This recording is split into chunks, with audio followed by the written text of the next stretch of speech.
El litoral de Costa Rica, al borde del Pacífico. Un reducto de biodiversidad que acoge a casi 5.000 especies de vida marina. Es maravilloso, como si fuera un acuario, pero sin cristales, sin límites.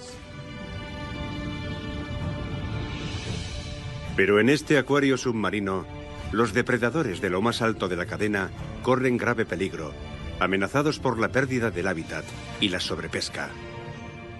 Ya hicimos pública la situación en 2004 y llevamos al gobierno costarricense a los tribunales. Ahora los defensores marinos de Costa Rica han unido sus fuerzas para crear un hogar más seguro para estas especies en peligro y salvarlas de la extinción.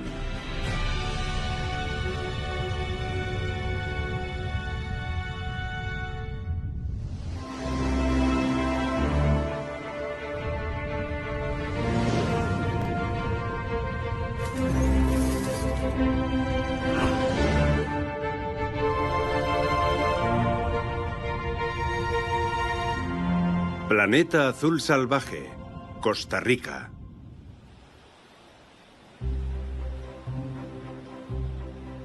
El sudoeste de Costa Rica es uno de los refugios biológicos más variados y ricos de la Tierra.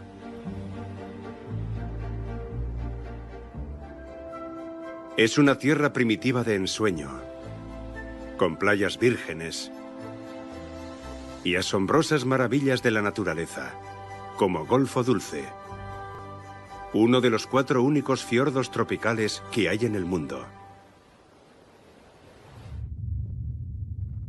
Costa Rica se encuentra entre el Océano Pacífico y el Mar Caribe, en el corazón de Centroamérica. Es el tercer país más pequeño de la zona, aunque sus fronteras internacionales se extienden sobre una franja de océano mayor que toda California. Golfo Dulce es una de las 10 ensenadas más profundas del mundo, alcanzando en algunos lugares más de 200 metros de profundidad. También es todavía uno de los hábitats submarinos menos explorados de Costa Rica. Pero hay una cosa que sí saben a ciencia cierta los biólogos marinos, como Andrés López, que Golfo Dulce es vital para la supervivencia del tiburón martillo del Pacífico. Estamos en Golfito, una importante comunidad pesquera del Pacífico Sur, donde trabajamos con el tiburón martillo, donde hemos identificado una importante área de crianza para esta amenazada especie. Los tiburones martillo nacen muy cerca de este sitio y estamos aquí precisamente para eso, para buscar a los más pequeños que esperamos encontrarlos aquí hoy. El propósito de este viaje de investigación es descubrir el uso que de Golfo Dulce hacen los tiburones durante su vida, cuándo están en Golfo Dulce y durante cuánto tiempo. Para eso, López ha reclutado a un grupo de pescadores que le ayudarán a localizar y capturar jóvenes escualos. Pertenecen a una comunidad local comprometida con la protección de los tiburones de Golfo Dulce y que utilizan técnicas de pesca sostenibles. Las crías de tiburón todavía no son cazadores cualificados. Se alimentan de pequeños peces como las sardinas y los jureles. Los pescadores usan ambos como cebo para ponérselo a los pequeños que merodean por estas aguas en busca de una comida fácil. López espera capturar ejemplares jóvenes fuertes y sanos que soporten sin problemas la pequeña incisión necesaria para insertarles una etiqueta acústica en el vientre. Básicamente, lo que nos dicen las marcas es la posición, el número de tiburón marcado, en algunos casos la temperatura y también nos dice la hora y el día de cuando los tiburones visitaron en esta zona. Una red de receptores acústicos instalados a lo largo de estas aguas costarricenses registrarán los movimientos de cualquier tiburón etiquetado que se acerque en un radio de 1 kilómetro. Estos receptores nos revelarán aspectos de la vida de los peces martillo, desde cómo pasan sus primeros años en el Golfo hasta a dónde migran cuando son adultos y qué pasa cuando abandonan la seguridad de su refugio en Golfo Dulce para buscar piezas más grandes. Solo en Golfo Dulce, los receptores han registrado la presencia de tiburones en más de 10.000 ocasiones. Por ahora en el Golfo hay una población saludable de tiburones, Y López quiere asegurarse de que siga siendo así. Piensa usar los datos recogidos aquí para pedir la creación de un santuario para tiburones martillo en Golfo Dulce. Estamos aquí porque estamos buscando tiburones de más de 1 metro de talla, o sea que ya pasaron su primer año de vida. Entonces estamos arriesgándola también. Puede ser que no capturemos, pero puede ser que capturemos los que necesitamos.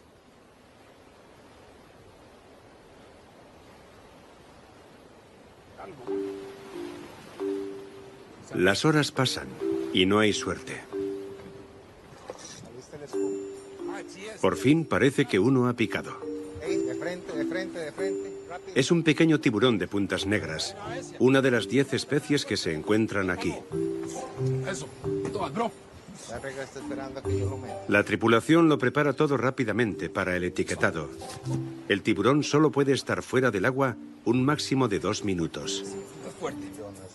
Le quitan cuidadosamente el anzuelo, pero manipular este pequeño escualo no es una tarea fácil. Lo que aún le falta en tamaño, le sobra en fuerza y energía. López lo mide, 72 centímetros. Demasiado pequeño para ponerle la etiqueta acústica. Luego comprueba su sexo. Es una hembra. Y tras colocarle una etiqueta de plástico en su aleta superior, le cura la herida con un spray. Ya se le ha asignado un número de identidad en el censo de tiburones de Golfo Dulce. Si vuelve a ser capturada en el futuro, López podrá controlar su crecimiento y con suerte le podrá insertar una etiqueta acústica, con la que registrar sus movimientos mientras se hace mayor. Donde hay una cría habitualmente suele haber más. Sin embargo, para desgracia del equipo, la marea ha cambiado y ahora trae menos sedimentos a esta zona. Con menos nutrientes de los que alimentarse, los pequeños peces han abandonado el lugar y con ellos se han ido las crías de tiburón. El equipo tendrá que regresar mañana antes del alba para probar suerte otra vez.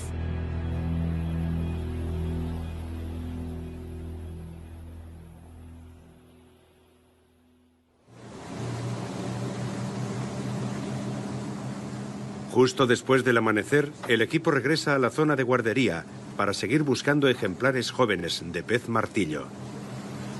Estamos en Punta Piedra, uno de los lugares que visitamos ayer, pero en otro momento del día estamos esperando que el cambio de marea nos ayude a encontrar los tiburones martillo. Vamos a ver si hoy tenemos suerte y podemos lograrlo.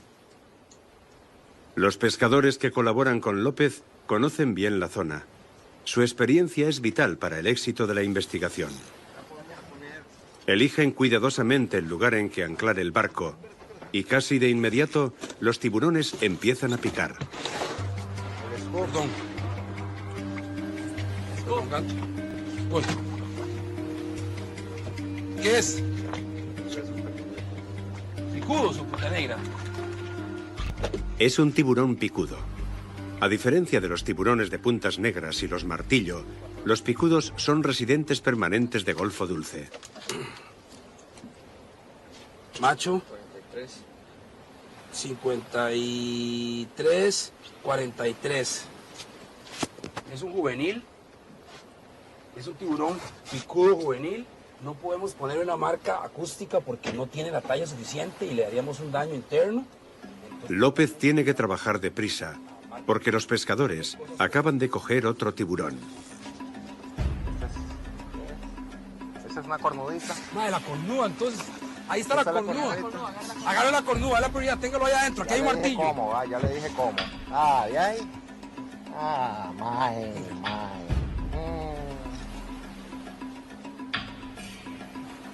¿Qué quiere, que se la rime? Listo. Gracias, bro. Se la agarra, póngala ahí. Pongámosla adentro. Hay un martillo aquí. Este pez martillo es muy pequeño.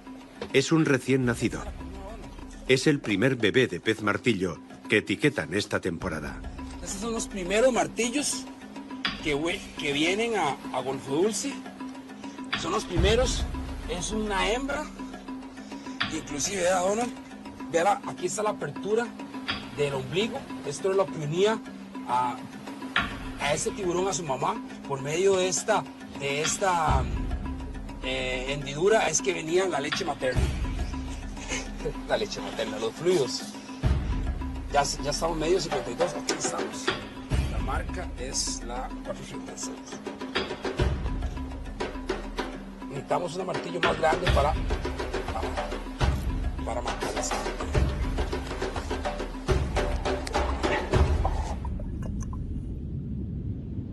Este bebé de tiburón martillo pasará los próximos 3 años aquí, hasta que adquiera el tamaño suficiente como para emigrar hasta las islas del Pacífico Oriental.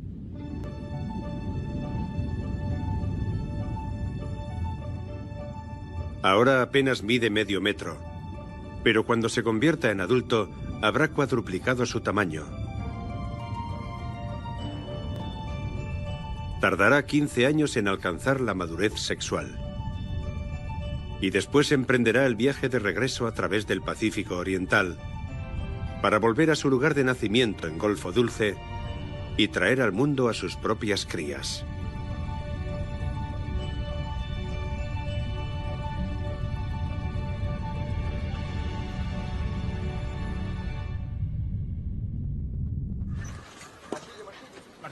De regreso al barco, los pescadores acaban de capturar otro pez martillo recién nacido. Este parece tener tan solo unas semanas. Estamos en marzo y habitualmente las hembras no empiezan a tener crías hasta mayo. El fenómeno de El Niño ha calentado las aguas y es posible que eso haya adelantado la época de cría. Los tiburones jóvenes siguen picando. Parece que la guardería está llena de vida. Son buenas noticias para los conservacionistas y un ejemplo del valor de la pesca responsable y selectiva que se practica en Golfo Dulce.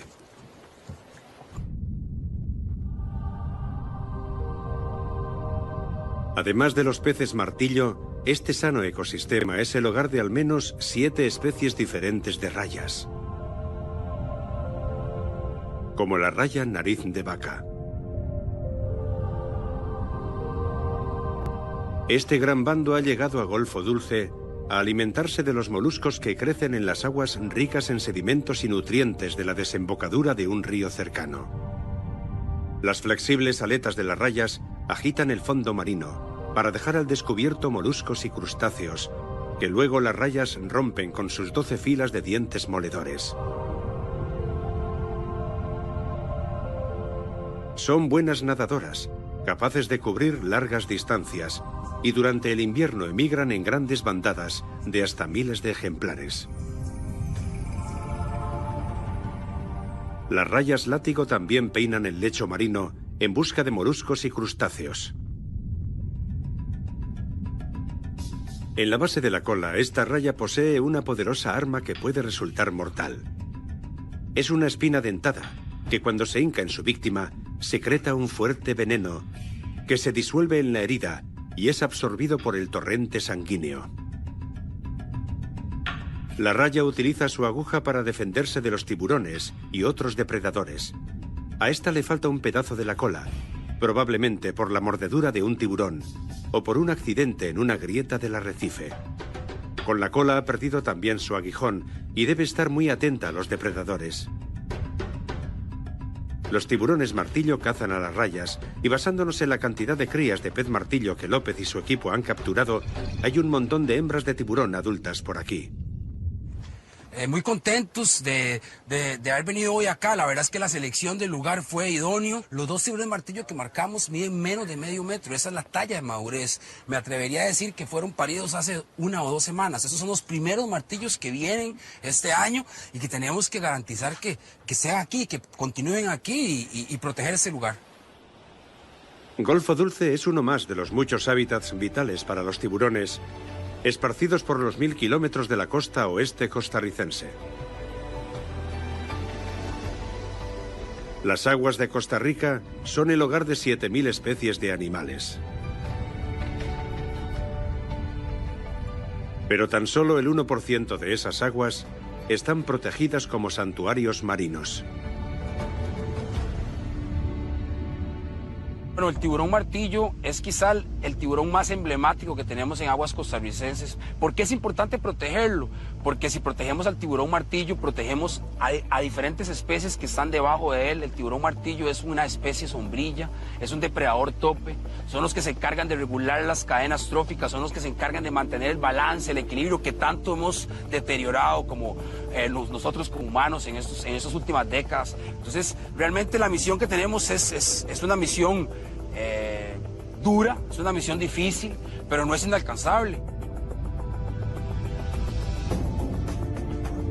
Los depredadores de la cima de la pirámide, como el tiburón martillo, son una parte esencial del ecosistema marino. Comedores infatigables, controlan la población de otras especies. Sin embargo, la población mundial de tiburones está disminuyendo a un ritmo de 100 millones de tiburones al año. Una disminución tan drástica del número de escualos podría tener un efecto dominó. La población de peces pequeños podría inflarse, alterando el delicado equilibrio de la cadena trófica del océano. Actualmente, más de un cuarto de las especies de tiburones del mundo están en peligro de extinción. En Costa Rica, la amenaza principal para los tiburones viene de la falta de protección exterior a los santuarios marinos. Cuando un tiburón abandona las aguas seguras de Golfo Dulce, debe recorrer cerca de 500 kilómetros de mar desprotegido antes de alcanzar la siguiente reserva marina. En esta franja de costa, los tiburones encuentran su refugio. El litoral costarricense, bañado por el Océano Pacífico, acoge a una gran variedad de hábitats, desde los bosques de mangle y la costa rocosa, a las lagunas de aguas brillantes y las playas de arena fina. Como Golfo Dulce, los demás hábitats costeros actúan como guarderías, proporcionando protección a los alevines recién nacidos, donde pueden crecer hasta que encuentren por sí mismos el camino para cruzar los arrecifes de coral y salir a mar abierto. También son refugio ocasional para los animales migratorios. Tiburones, tortugas y delfines paran aquí, antes de embarcarse en viajes maratonianos a través de uno de los corredores marinos más grandes del mundo, el del Pacífico Oriental.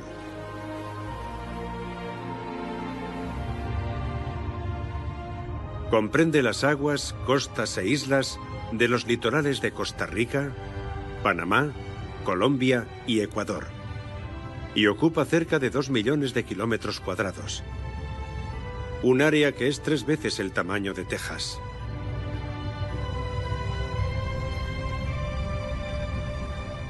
El corredor marino del Pacífico tropical oriental es uno de los hábitats marinos más ricos del mundo y es transitado frecuentemente por las grandes criaturas marinas en sus migraciones.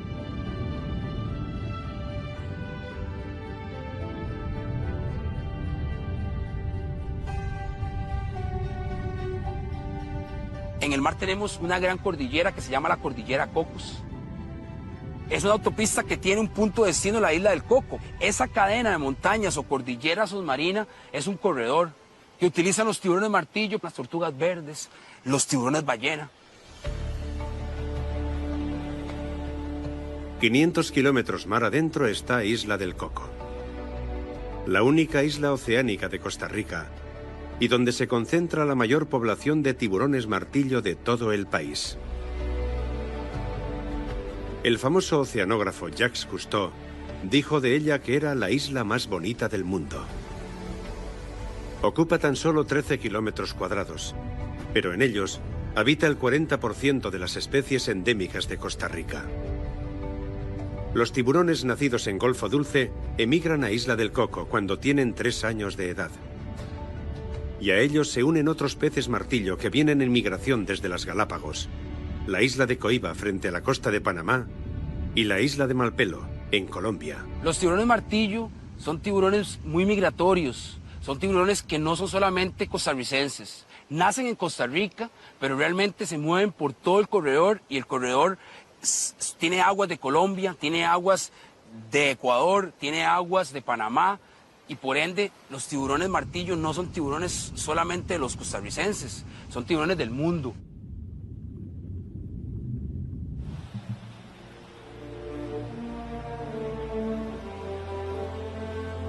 La zona marina protegida alrededor de la isla se extiende a lo largo de 10 kilómetros cuadrados. 5 veces más que la superficie del Parque Nacional. Pero la isla del Coco está seriamente amenazada. La sobrepesca ha diezmado las reservas de peces en todo el litoral costarricense. Con las pesquerías costeras prácticamente agotadas, los pescadores se han desplazado cerca de la isla del Coco. Incumplen la prohibición de pescar y capturan todo lo que pueden. Felipe Chacón es instructor de buceo y piloto de submarino y cuenta con más de 1.200 inmersiones en la isla del Coco. Él ha constatado la disminución del número de tiburones y de encuentros con grandes animales. Empecé a trabajar en la isla del Coco a finales del 2010 y entonces veía muchas especies de tiburones. Solía ver grandes grupos de peces martillo, llegando a contar a veces en algunas inmersiones hasta 200 tiburones nadando muy cerca de mí. Esa fue una de las experiencias más impresionantes y maravillosas de mi vida. Desgraciadamente, con el paso del tiempo he podido constatar que en la isla del Coco el número de tiburones ha ido disminuyendo año tras año. Ese declive está directamente relacionado con la sobrepesca. En las aguas de Costa Rica hay más palangreros que en cualquier otro lugar del Pacífico tropical oriental. La mayoría de estos barcos vienen a la isla del Coco persiguiendo a los atunes y a los dorados, pero los palangres capturan todo lo que muerde sus anzuelos. Y una vez atrapados en el palangre, los tiburones tienen pocas probabilidades de sobrevivir. Muchas especies de ellos, como el tiburón martillo, deben nadar constantemente para hacer que el agua oxigenada pase a través de sus agallas. Los tiburones quedan atrapados en las redes y en los palangres, e incapaces de moverse, mueren ahogados lentamente.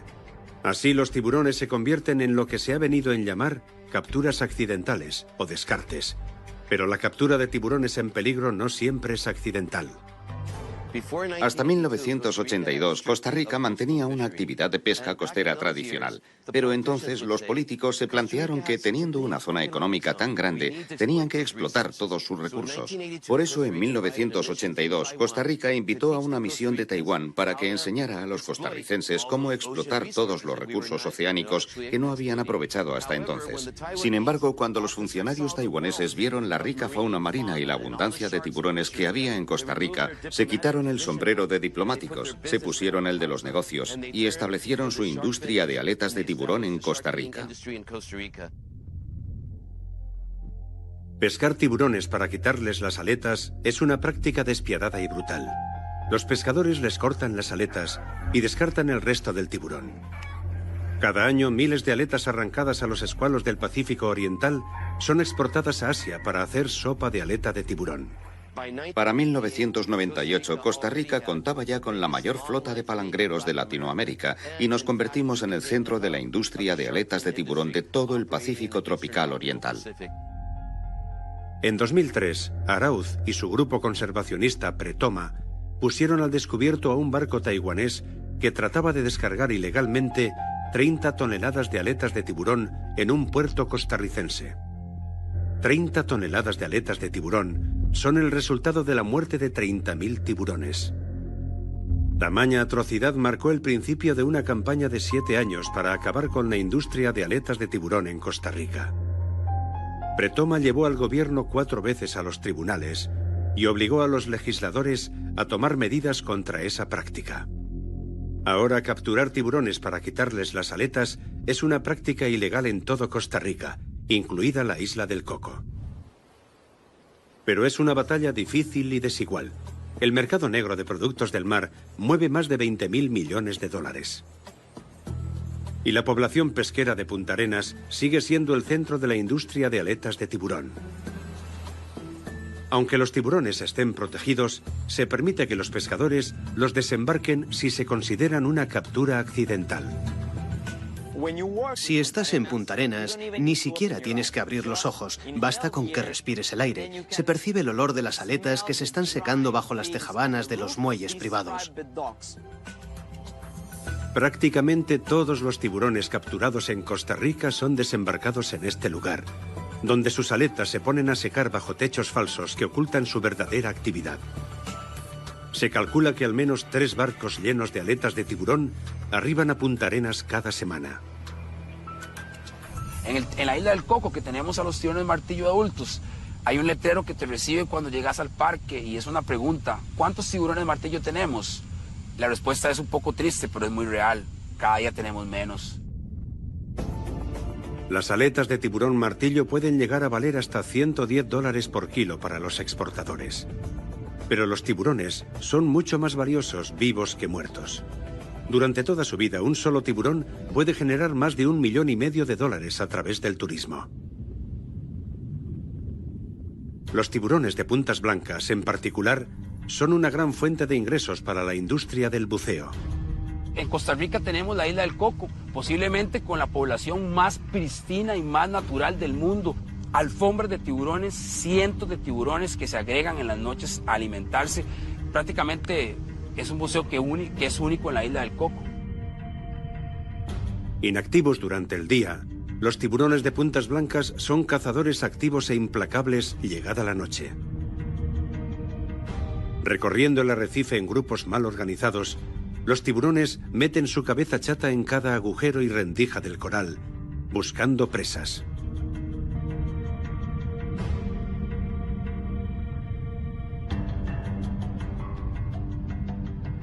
Durante esas frenéticas cacerías, los tiburones de arrecife de puntas blancas rompen pedazos de coral, que a menudo rasgan su piel y sus aletas. En la isla del Coco, este impetuoso espectáculo tiene lugar cada noche desde hace miles de años. Lo que nadie sabe es cuántos años más durará. No nos hace falta mucho tiempo para poner un ecosistema marino al borde del colapso. Las Islas Santa Catalina, una cadena de montes volcánicos submarinos a 32 kilómetros de la costa noroeste de Costa Rica, son un triste recordatorio de la vulnerabilidad de los hábitats submarinos. Nos encontramos en las Islas Santa Catalina. Son conocidas porque son estaciones de limpieza de las mantarrayas gigantes, una de las razones principales por las que la gente viene a visitarlas. Pero de pronto, en cada inmersión, fuimos detectando que cada vez veíamos menos peces en los fondos.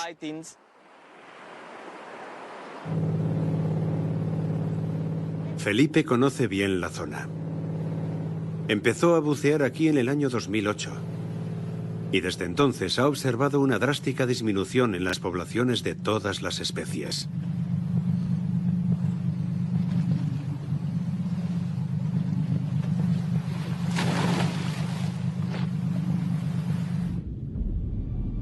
Las aguas templadas y ricas en nutrientes que rodean las islas son los hábitats ideales para las rayas y los tiburones.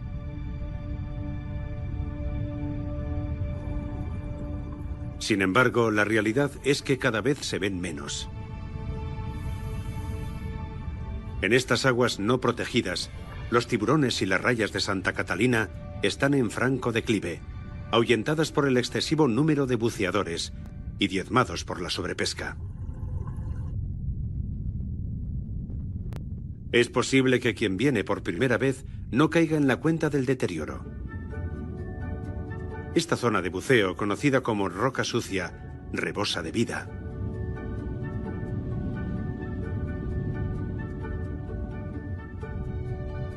Los roncos soldadito nadan en grandes bancos, pegados unos a otros.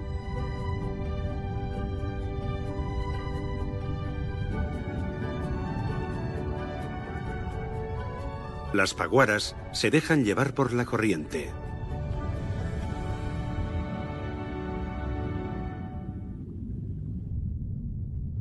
Un macho de píntano trata de proteger con valentía su nido de los intrusos hambrientos.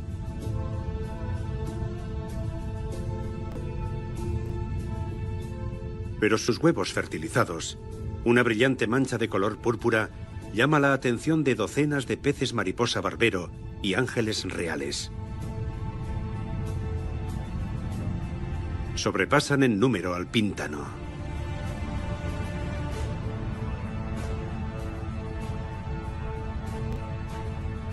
Pero este no se intimida y protege con arrojo su casa.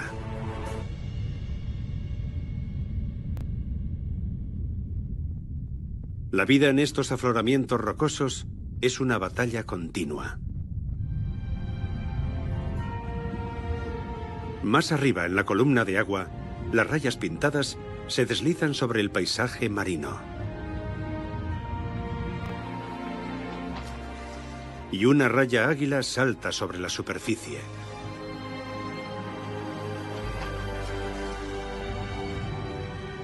Aunque parezca difícil creerlo, este lugar de buceo es solo una sombra de lo que era hace 30 años.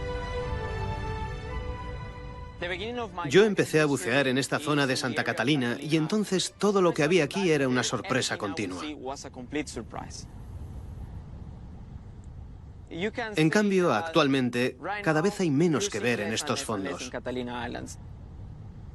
Es una zona que no está protegida y nadie la controla.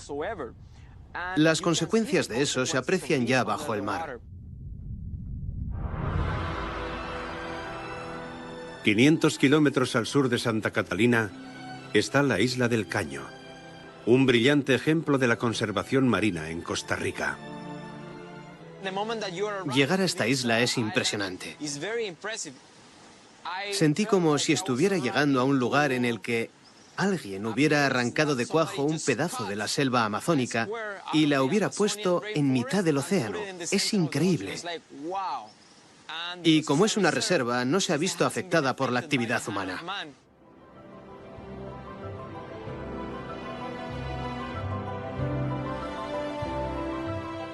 Accesible solo por barco a 1 hora de la costa, fue declarada reserva biológica en 1978.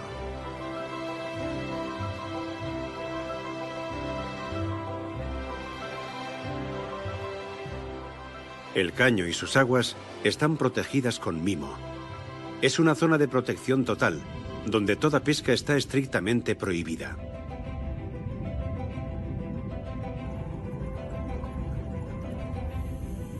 Incluso el buceo está regulado. Se admite un máximo de 10 buceadores y no más al mismo tiempo en cualquier punto de buceo. El exitoso resultado de las medidas de protección es esta explosión de vida. Actualmente hay más de 200 especies de peces en la isla del Caño. Casi 1/5 parte de todos los peces de esta región del Pacífico se encuentran aquí. Y esta Amazonía submarina acoge a criaturas impresionantes, como las salpas pelágicas. Parecen medusas, pero las salpas poseen órganos y estructuras internas que no tienen las medusas, como un corazón y un sistema nervioso dorsal. De manera que están más emparentadas con nosotros los humanos y representan los más tempranos estadios de los animales que poseemos columna vertebral. Las salpas se mueven contrayéndose y bombeando agua a través de su cuerpo transparente. Cuando el agua entra dentro, los filtros internos de la salpa recogen el fitoplancton que necesita para alimentarse. Es un sistema maravillosamente eficaz. La locomoción y la alimentación se combinan todo en uno. Las salpas y sus ancestros llevan millones de años dejándose mecer por las corrientes. Pero no son las únicas criaturas primitivas que habitan en la isla del Caño. Los fósiles de tiburones de arrecife de puntas blancas más antiguos hallados aquí son de hace 40 millones de años. Han tenido tiempo de desarrollar algunos de los hábitos que conocemos. Durante el día, descansan en las grietas y oquedades del arrecife de coral, o simplemente dormitan sobre el lecho arenoso. Si han dado con un buen sitio donde descansar, volverán cada día al mismo lugar durante años. Y el descanso es el momento ideal para la limpieza. El tiburón abre su boca y extiende sus agallas. Una invitación para que los góvidos le liberen de parásitos, restos de alimento y piel muerta.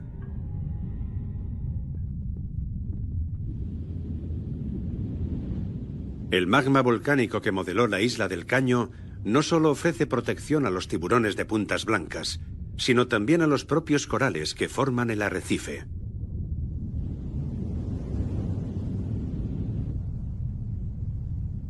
Los peces pequeños pasan toda su vida en el arrecife, escondiéndose de sus depredadores entre los corales. Aquí, cada criatura forma parte de la larga y compleja cadena trófica de la isla del Caño. Las mantarrayas de arrecife vienen aquí a que grandes bandadas de pargos y peces mariposa las limpien. Pero las transparentes aguas de la isla del Caño también son conocidas porque aquí se puede ver algo aún más impresionante que la propia mantarraya gigante. Enormes bandadas de peces nadando juntos y a la vez, como si fueran uno solo. Bucear bajo el mar de la isla del Caño es como sumergirte en un acuario enorme, pero sin cristales, sin límites. La visibilidad es perfecta. Las aguas templadas y cristalinas, enormes bandos de pargos y otros peces ocultan la luz mientras buceas. Es fascinante. Puedes bucear a través de la bandada, atravesarla y encontrarte frente a frente con cientos y miles de peces.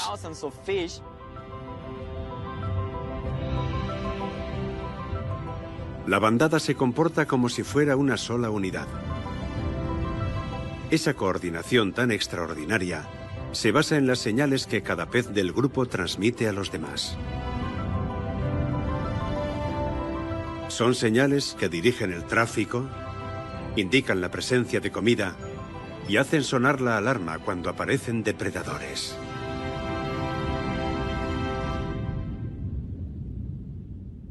Depredadores como este bando de barracudas.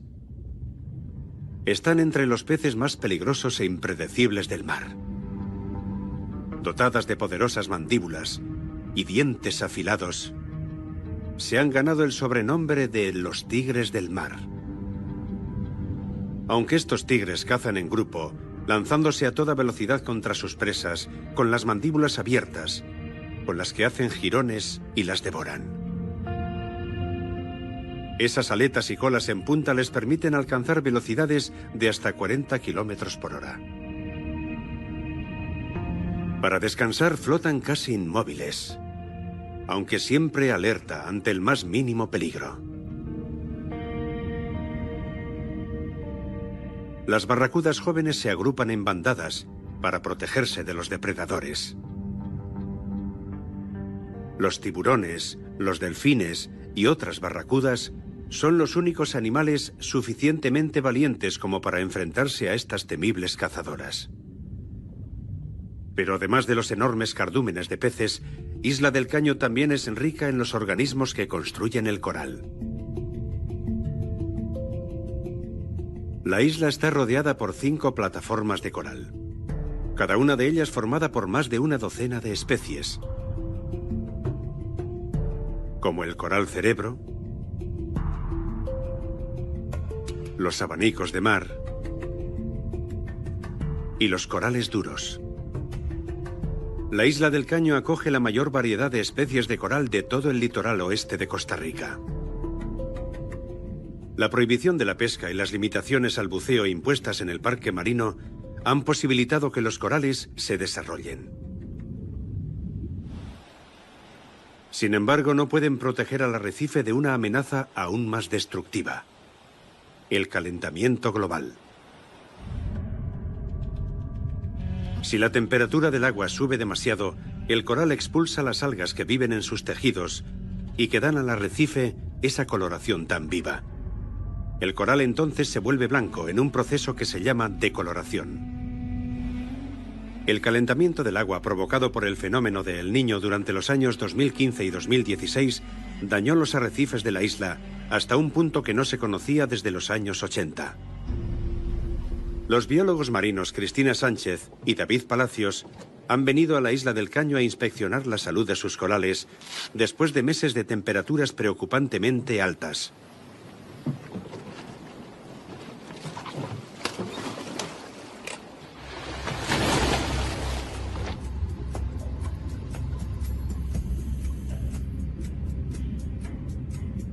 Los científicos exploran un área vedada a los demás buceadores. Sospechan que el agua de las corrientes más profundas de este lado de la isla puede haber subido de temperatura de la misma manera que las corrientes más superficiales. Y parece que Cristina y David estaban en lo cierto. La cantidad de coral que se ha blanqueado es preocupante.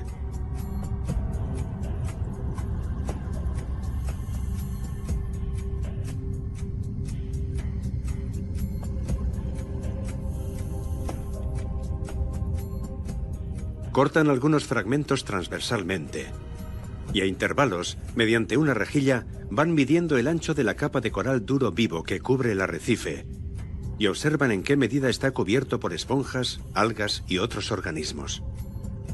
Los corales duros son los constructores de los arrecifes.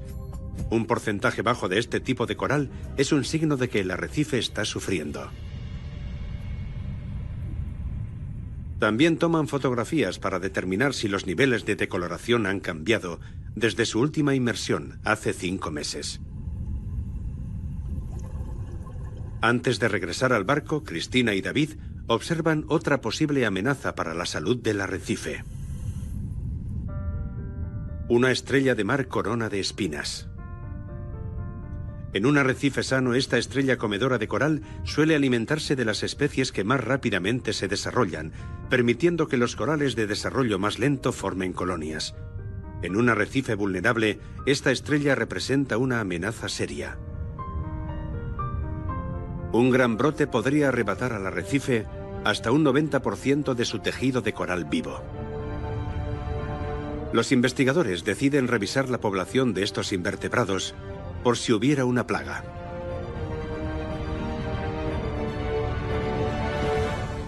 Afortunadamente, por ahora el número de coronas de espinas está en el mínimo. Pero los resultados de la prueba de blanqueamiento no son tan esperanzadores.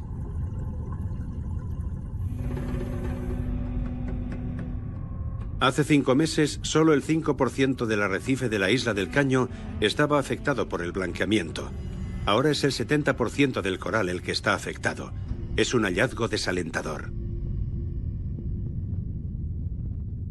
La muerte de una cantidad de coral tan grande puede afectar también a otros hábitats más allá de la isla del Caño.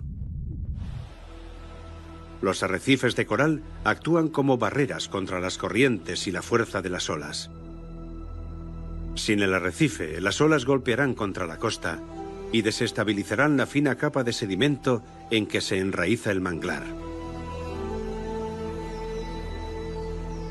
Y casi el 100% de los manglares de Costa Rica se encuentran en su vulnerable costa oeste. Cuando uno habla de ecosistemas marinos, tiene que tener en cuenta que todo está conectado, desde lo que está cerca de las costas o cerca de los ríos hasta los arrecifes y las zonas pelágicas que están mar adentro. Los manglares, como todos los bosques, almacenan gran cantidad de carbono en sus hojas y en sus raíces. Cuando los mangles se destruyen, liberan ese carbono a la atmósfera, contribuyendo a aumentar la capa de los gases que provocan el efecto invernadero y calentando más la Tierra. La destrucción de los arrecifes y, en su caso, de los manglares, afectará a todos los ecosistemas, tanto marinos como terrestres. Los científicos regresarán a este mismo lugar antes de que termine el año a controlar el blanqueamiento del coral. Solo el tiempo y la resistencia de estos corales revelarán los verdaderos efectos del calentamiento global.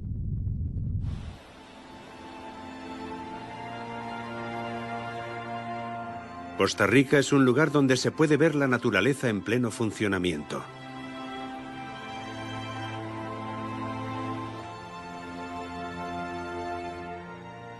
Desde sus fiordos tropicales hasta los corredores submarinos y los volcanes del fondo del mar,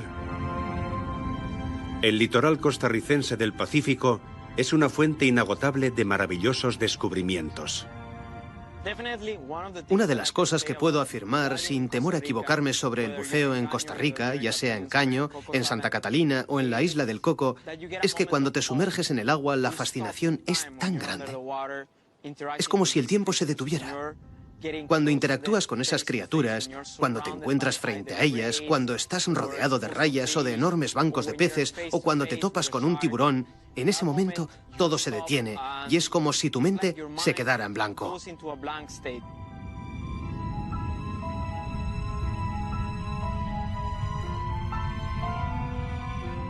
Mientras que las islas del océano son un soporte vital para la vida salvaje, los hábitats del litoral costarricense proporcionan guarderías fundamentales para los depredadores de la cúspide de la cadena. Años y años de abuso incesante llevaron a esos hábitats de vida marina al borde del colapso. Pero gracias al trabajo abnegado de los investigadores y los defensores de los tiburones, se abre una esperanza al futuro de nuestros océanos. Tenemos que luchar porque este océano se mantenga. Miles de turistas pagan miles de dólares por ir a la isla del Coco a ver los tiburones martillo adultos. Pero ¿qué pasa si no protegemos a los bebés que no están en la isla del Coco? No estamos haciendo que las poblaciones se conecten, no estamos haciendo que las poblaciones se mantengan. Y entonces realmente cada día tenemos menos tiburones en el agua, cada día tenemos más desequilibrio en los océanos. Tenemos que conservar estos recursos para las próximas generaciones, porque no nos pertenecen a nosotros, ni a los pescadores, sino a todos. Pertenecen a todos los costarricenses, a todos los turistas extranjeros que vienen a visitarlos, y especialmente a las generaciones venideras, porque ellos deben tener el mismo derecho que yo, y la oportunidad de contemplar las maravillas del mundo submarino.